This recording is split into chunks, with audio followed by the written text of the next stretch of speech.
Hechos que dan de qué hablar. Gladys en Éxitos.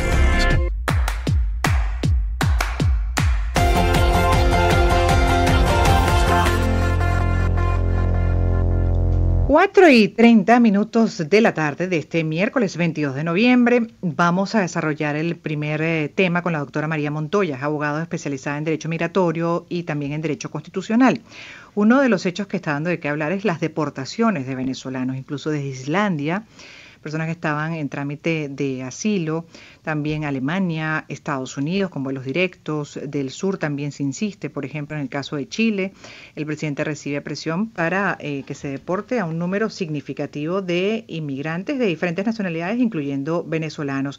Las reacciones también que vemos lamentables, condenables, por ejemplo, dentro de un marco de xenofobia en Perú e incluso dentro de un evento deportivo como fue ayer el encuentro con la Vinotinto. De hecho, hubo un comunicado ya por parte de la Federación, que lo leeré más adelante, que titulan Venezuela se respeta. Y bueno, a propósito de eso, Venezuela se respeta, yo creo que podemos esta entrevista enmarcarla en ese sentido, hasta qué punto se están respetando los derechos en el caso de los migrantes, de los más de 7 millones que se calcula estamos repartidos por el mundo. Doctora, buenas tardes y bienvenida. Gladys, buenas tardes. Muchísimas gracias por la invitación y saludos a todas las personas que nos escuchan a través de tu señal. Gracias por... Vamos a empezar con las deportaciones, ¿no? Porque dentro de ese marco de deportaciones además vemos que son cada vez más frecuentes un número significativo de venezolanos. ¿Cuál es el criterio de deportación? En algunos casos vemos incluso a personas esposadas, ¿no? Y entonces, por supuesto que esto genera tristeza, genera angustia, genera preocupación. También hay desinformación al respecto y quienes están fuera, además incluso en trámites, por ejemplo, como un asilo, la solicitud de asilo en algunos países y no las ha llegado, pueden estar también con la angustia de caer en la misma situación. Sí, Gladys, fíjese que lamentablemente las deportaciones que se han estado efectuando recientemente, empezando por Estados Unidos, aun cuando está plegada la normativa de ese país, siguen teniendo vacíos legales en cuanto a la ejecución. ¿Qué quiero decir con esto? Según la legislación norteamericana, ellos están en una obligación que incluso es de carácter internacional a través de tratados de aprobar asilo político o asilo, si no lo quieren llamar político, a una cantidad X de personas del mundo. Y el asilo tiene una connotación que es que la persona que huye de su país de manera forzada por temor cierto de perder la vida, no es el caso que los venezolanos que estén cruzando el tapón de Darién, por ejemplo, hayan puesto una pistola en la sien. Sin embargo, sí se considera que su vida corre riesgo cuando están en un país donde, por ejemplo, no pueden obtener los insumos básicos tan siquiera para comer. Dicho esto, es cuestionable el proceso de deportación de venezolanos hacia Venezuela. Cuando vemos las alianzas que se han forjado para generar vuelos directos desde Estados Unidos hacia Venezuela para deportar personas, y luego vemos que no existen vuelos directos desde Venezuela hacia Estados Unidos para que venezolanos con visa de turista y comprobada trayectoria laboral y que tienen suficientes alianzas o arraigo en Venezuela para ir a Estados Unidos a visitar a sus familias, no existen estos vuelos, sino hay que hacer una triangulación y una cantidad de esperas y vuelos en conexión. Por otra parte, cuando vemos a estas mismas personas deportadas, que vemos algunos esposados, es porque es muy probable que ya hayan detectado que la persona tenía antecedentes penales en Venezuela, y desde que ingresan al avión, desde que ingresan al avión, porque recuerden que hay un tratado, se le llama tratado, donde está el listado de personas que abordan, y eso hay una conexión entre Estados Unidos y Venezuela en ese momento por el sistema de migración venezolano, donde van verificando la cedulación de las personas, y en muchos casos algunas personas tienen antecedentes penales, y vimos que en el último vuelo, si mal no recuerdo, fueron 3 personas que quedaron detenidas, de hecho. Sin embargo, el tema de lo que pasa con los venezolanos cuando llegan luego de ser deportados, hasta el momento ha sido tratado con bastante hermetismo y no es mucha la información que se tenga. Yo misma he tenido la oportunidad de conversar con 2 personas que llegaron a Venezuela a través de este mecanismo, y lo máximo que me dicen es que, bueno, que llegaron a salvo, que no fueron maltratados durante el vuelo, ni en el preámbulo de él, ni después de él, pero que no pueden darme mayor detalle. Esto específicamente con Estados Unidos. Cuando luego vemos que en Perú se venció el plazo para la regularización migratoria de extranjeros dentro de ese país, repito, 10 de noviembre, y posteriormente hay un decreto donde se autoriza la deportación inmediata en menos de 48 horas de cualquier extranjero que se encuentre en situación irregular. Vemos también cómo se están violentando una cantidad de normas internacionales del derecho internacional, valga la redundancia, incluso de carácter de derechos universales humanos, como la libre movilidad o poder elegir yo el país al que voy a vivir, que si por ejemplo yo estoy en Perú, pongamos un ejemplo hipotético, yo estoy en el trámite de mi documentación y me pueden deportar simplemente porque estoy en el trámite de documentación. No han sido claras las autoridades al esclarecer este hecho, es decir, si yo estoy en el trámite de mi documentación y todavía no ha salido, de igual forma me pueden deportar, porque el decreto en algunas partes genera vacíos o es insuficiente en su explicación como para que podamos tenerlo suficientemente claro. Y de luego, hecho ahí también, perdón, continúa. No, dígame. No, porque quería agregar este dato también para ver si podías darnos información adicional dentro del comunicado de la Federación, justamente de fútbol, titulado Venezuela se respeta, hacen referencia al hecho insólito, creo que nunca antes visto, yo no sé, a lo mejor sí, pero la verdad es que sorprende y duele, ¿no? Dice acá el texto específicamente, el párrafo, lamentablemente, desde que se anunció el partido se generaron acciones antideportivas que fueron evidentes para la opinión pública, medios de comunicación y seguidores del fútbol en general, y dice, hemos estado sometidos a prácticas claramente antifútbol, como las medidas de seguridad nunca antes vistas relacionadas con la verificación de condiciones migratorias para ingresar al estadio, una acción que atenta contra los derechos humanos de nuestros compatriotas y contra el espectáculo deportivo en general. Con eso se encontró la fanaticada, en este caso de los venezolanos que están viviendo allá.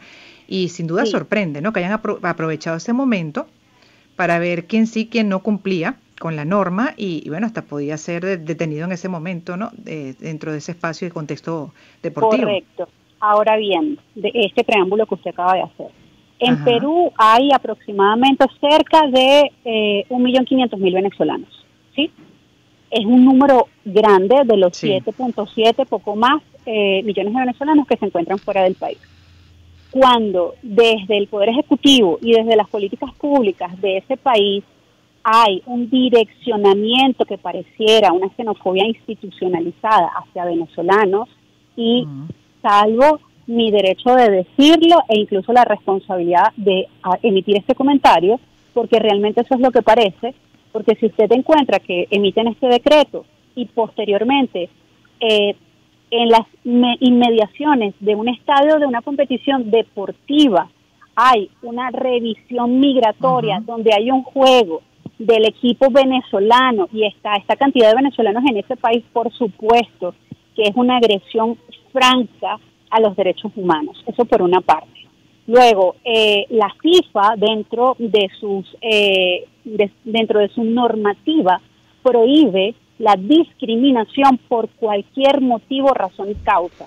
Díganme ustedes, dejo esta incógnita para tu audiencia, si no es discriminatorio que yo vaya a una competición deportiva a apoyar al equipo de mi país y me encuentre con que voy a tener pánico porque posiblemente me puedan deportar si yo no cumplo con, pareciera en algunos casos lo que llamamos aquí en Venezuela jurisprudencia de taquilla, que es a petición del funcionario. Me provocó que tú entres en deportación porque yo creo que, bueno, que no cumple. Y discrecional.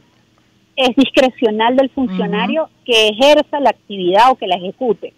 Eso por una parte. Luego también vimos que, por cierto, la Cancillería de Perú se pronunció diciendo que ellos no tienen absolutamente nada que ver, como no había despegado el avión con la Vinotinto de regreso a Venezuela, y luego la aclaratoria que no fue tan clara, decían que el avión había llegado con algunas fallas, imperfectos, que no tienen nada que ver con ellos, pero esta declaración la hicieron muchísimas horas después de que el avión debió haber partido. Ciertamente, si ellos no tienen, y quiero pensar que es así, si ellos no hay ninguna prohibición, y que estén además utilizando su posición de poder para no permitir que jugadores de talla mundial, de hecho, salgan de ese país, pudiéramos considerarlo también como un secuestro, una retención ilegal o indebida de personas. Hay muchos intríngulis en la situación de los migrantes venezolanos en este momento, y creo que hay que hacer un llamado intenso y debemos hacer, dispersar información, pero analizada, revisada, verificada sobre lo que está pasando con los venezolanos. Sí. Sí, porque en el caso, por ejemplo, de Perú, claro, como dices, una cantidad importante, fuerte de migrantes que está presente allá en el transcurso de los últimos 20 años, porque ha habido diferentes, ¿no? Etapas dentro de la migración hacia ese país específicamente. Y en esta última muchos más han llegado, algunos quizás no cumplen con esos requisitos, por ejemplo, para residenciarse allá, y además hay un grupo, que no se puede decir que es una mayoría, pero que hace daño ahí y en otros países de la región, incluso se han estado hasta vinculando con el Tren de Aragua, que por supuesto alimentan la rabia general, el odio, cosa lamentable porque se comienzan a cometer grandes injusticias, al punto de que vemos incluso el comportamiento de este funcionario dentro del campo que lesionó, atacó a jugadores de la Vinotinto que buscaron acercarse, algo que siempre ocurre, a sus aficionados para entregarles una camiseta, y recibieron ese trato de parte del funcionario que estaba custodiando el estadio. Entonces ahí uno se da cuenta del nivel, ¿no? Del nivel de xenofobia, de rabia, que en este momento, por lo menos ahí en Perú, se ha instalado en la población local, en los peruanos. Es muy triste. Entonces uno se pregunta cómo desmontar esto también, porque hace mucho daño, muy injusto también, pagando justo por pecadores. Tienes toda la razón, Gladys, y de hecho cuando vemos que incitar a conductas xenofóbicas viene desde, pareciera, políticas públicas, es todavía más grave, porque también parece de alguna forma que esto es un tema que se lo han tomado personal y pudiera llevar o tener consecuencias a nivel diplomático entre ambos países, porque es un agravio de dimensiones bíblicas, si se quiere. ¿No? Sí. Sí, porque además hubo también una reacción que la vimos por video, se grabó y se viralizó, se compartió, de la misma población peruana que se organizó para sacar a venezolanos.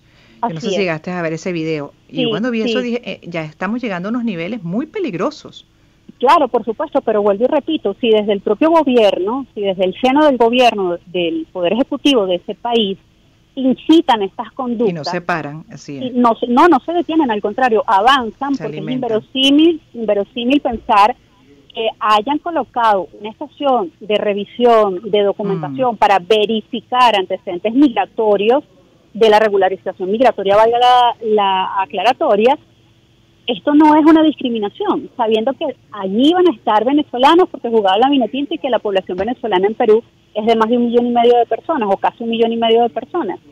Eso hay que pensarlo, tenemos que ser bastante coherentes cuando demos opiniones también en entornos digitales, no propiciemos el odio, la descalificación, porque justamente eso es lo que hacen con nosotros, con nuestras compatriotas, porque aparte hablan o utilizan términos, yo diría que hasta ofensivos, despectivos. Sí, para referirse a nuestras mujeres, a nosotras las venezolanas. Entonces, creo que esto sí es lo que hay que defender y esto sí es lo nuestro para defensa. Sí, de hecho, fíjate que en eso del respeto también, yo viví el episodio recientemente y ojo, que hice un editorial sobre el tema de la migración y el comportamiento de una minoría que daña a esa mayoría de bien, que está buscando y haciendo un gran esfuerzo gigante por hacerse de una vida de calidad en los países destino escogidos. Y bueno, me sorprendió cuando esto agarró una connotación, incluso un rumbo que no esperaba, pues alguien tagueó a una de las personas a las que yo me referí, ni siquiera con nombre, sino simplemente del hecho, ¿no? Que a mí me había llegado como a otros, un video que me había horrorizado sobre el mal comportamiento y lo que invitaba a hacer además a otros migrantes de nuestra nacionalidad y otras nacionalidades hispanos, específicamente en Estados Unidos. Y bueno, el cuento es que la reacción de esa persona fue tan fuerte de irrespeto que hubo, y eso es lo que rescato, y por lo cual pues yo no sentí que era ni que pretendía ser protagonista de esa historia, sino simplemente una parte más y parte de ese conglomerado y esa mayoría que se pronunció en defensa del gentilicio, en defensa de nuestros valores, en defensa del respeto, en este caso a una mujer, era yo, podía ser cualquier otra, ¿no? Pero a mí eso es lo que rescato de situaciones como esa, y básicamente mi pronunciamiento fue eso, en respeto a nuestro gentilicio, porque personas como él pues malogran y sin duda afectan nuestra identidad nacional y lo que queremos además se muestre de Venezuela en el mundo, ¿no? Entonces esa era mi reflexión básicamente, y eso nos hace mucho daño, por lo cual no sé si esto coincide también con lo que estamos hablando y reflexionando hoy en casos como Perú o también de otros países que pueden estar cansándose de nosotros por esos pequeños casos, pero que lamentablemente hacen daño.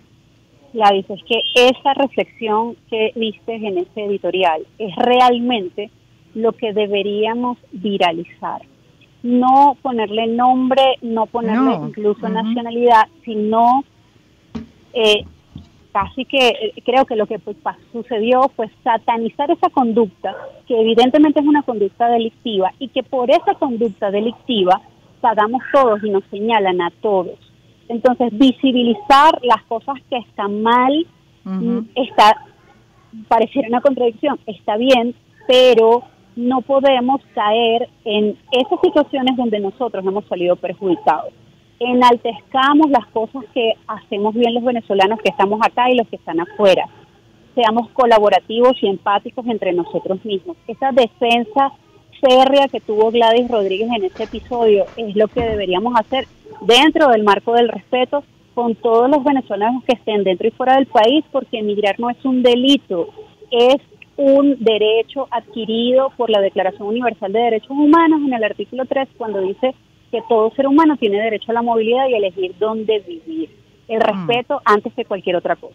Y para terminar, doctora, estamos hablando con María Montoya, abogada especialista en Derecho Migratorio y doctora en Derecho Constitucional. Estamos también reseñando, por ejemplo, lo que ha sido el caso de las deportaciones de Islandia, también Alemania, lo que sigue ocurriendo con Estados Unidos, y una de las preguntas que uno se hace, bueno, justamente al principio era lo del criterio, el criterio de deportación, porque uno, de acuerdo totalmente en que si alguien cumple las normas locales, las normas de esos países, actúa de manera pues irregular, es un delincuente, tiene que ser deportado, sí o sí, ahí estamos todos alineados y de acuerdo.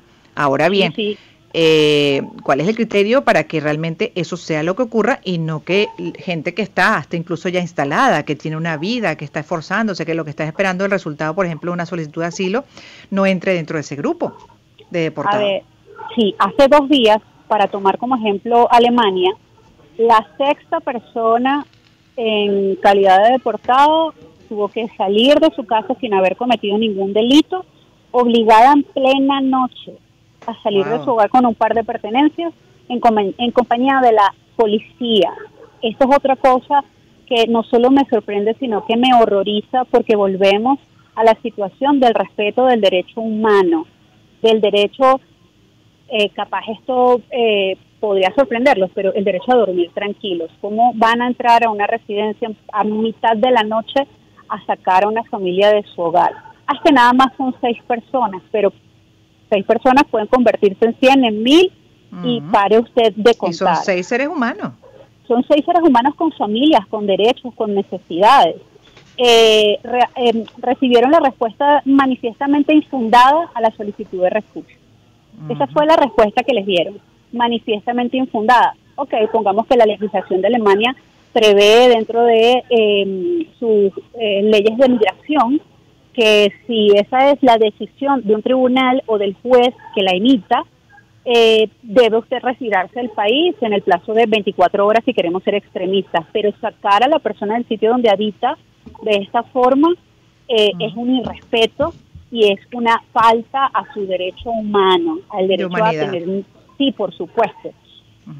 Luego, no garantizar los derechos mínimos, donde aún si hubiera una emergencia humanitaria compleja y contra la cual hay, acusaciones de crímenes de lesa humanidad, como le indica la Corte Interamericana de Derechos Humanos en su último informe, debería recibir protección a estas personas. Lo dice María Montoya, es mi análisis y pues pueden haber otros y pueden haber otras opiniones también. Pero no debería incluir la protección internacional, no debería incluir incluso el principio de no devolución por la situación en la que estas personas abandonaron su país. También Amnistía Internacional ha indicado por qué las personas venezolanas no deberían ser deportadas.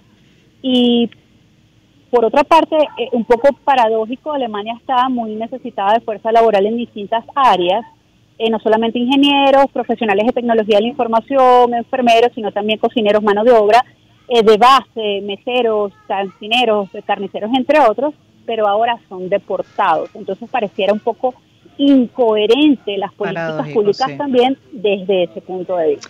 Mucho por revisar, mucho por hablar, mucho por analizar y seguir abordando en este tema que preocupa y mucho. Son más de 7 millones que están en el mundo repartidos, ya en algunos casos con años además residenciados, viviendo en esos países, haciendo vida en esos países y de la noche a la mañana pues se pueden sentir vulnerables por lo que estamos compartiendo, comentando dentro de lo que son esas políticas exteriores de específicamente con los migrantes y de deportación por parte además de países desarrollados, por ejemplo, como Alemania, en el caso de Estados Unidos. Así que seguiremos atentos y hablando con ustedes como especialistas. La doctora María Montoya, abogado, especialista en Derecho Migratorio y doctora en Derecho Constitucional y alzando la voz por los derechos fundamentales, además, derechos humanos, en este caso con los migrantes venezolanos y dentro de, bueno, eso que debe ser también una postura nacional, de identidad nacional, que es el respeto a nuestro gentilicio, a nuestra identidad, a la mayoría de bien, a la mayoría de los venezolanos de bien, que han tenido que además tomar una decisión nada fácil, forzada, de dejar su tierra, muchas veces contra voluntad, para buscar mejor destino en estos otros países. Me toca rapidito, voy a hacer